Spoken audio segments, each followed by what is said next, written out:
অজয় ছিল এক তরুণ ফটোগ্রাফার। গ্রামের পুরনো বাড়ি, পরিত্যক্ত জমিদার বাড়ি, শ্মশান, এসব জায়গার ছবি তোলাই ছিল তার নেশা। একদিন সে খবর পেল গ্রামের বাইরে এক পুরনো বাড়ি আছে যেখানে কয়েক দশক ধরে কেউ থাকে না। লোকমুখে শোনা যায় সেখানে রাতে কিসের যেন উপস্থিতি টের পাওয়া যায়, যেন কেউ ফিসফিস করে ডাকছে। অজয় ভয় পায়নি। সে ক্যামেরা হাতে বেরিয়ে পড়ল।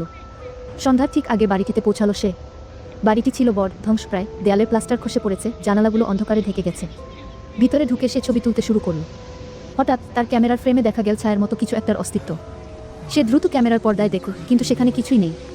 অজয় ভাবল হয়তো চোখের ভুল, কিন্তু কিছুক্ষণ পরেই সে শুনতে পেল ফিসফিস শব্দ। অজয়, তুমি এসেছো।